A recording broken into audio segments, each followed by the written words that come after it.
புதுச்சேரி விடுதலை திருநாளை முன்னிட்டு புதுச்சேரி கடற்கரை சாலையில் நடைபெறும் விழாவில் முதலமைச்சர் ரங்கசாமி தேசிய கொடி ஏற்றி வைத்து காவல்துறை உள்ளிட்ட பல்வேறு படைப்பிரிவினரின் அணிவகுப்பு மரியாதையை ஏற்றுக்கொண்டார்.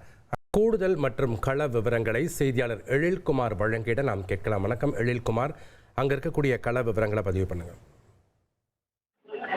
ஆங்கிலேயர்களின் கட்டுப்பாட்டில் இருந்த இந்தியாவிற்கு கடந்த 1947 ஆண்டு ஆகஸ்ட் 15 சுதந்திரம் கிடைத்தது.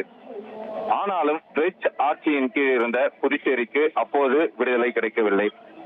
இந்நிலையில் இந்தியா சுதந்திரம் அடைந்து சுமார் 7 ஆண்டுகளுக்கு பிறகு, குறிப்பாக கடந்த 1954 ஆண்டு நவம்பர் 1 அன்று புதுச்சேரிக்கு பிரெஞ்சு ஆட்சியில் இருந்து விடுதலை கிடைத்தது.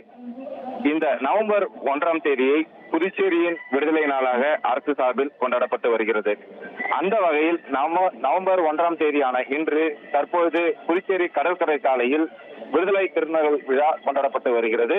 புதுச்சேரி மாநில முதலமைச்சர் ரங்கசாமி தற்போது தேசிய கொடியை ஏற்றி வைத்து காவல்துறை உள்ளிட்ட பல்வேறு படைப்பிரிவினரின் அணிவகுப்பு மரியாதையை ஏற்றுக்கொண்டார்.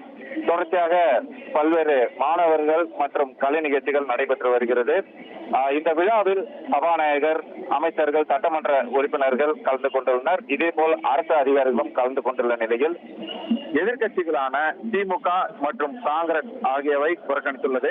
புதுச்சேரி மாநிலத்திற்கு வளர்ச்சிக்கு மத்திய அரசு தடையாக இருப்பதாக கூறி இந்த விழாவை எதிர்கட்சியினர் புறக்கணித்திருப்பது குறிப்பிடத்தக்கது. நன்றி எழில்குமார், உங்களுடைய கள விவரங்களுக்கு.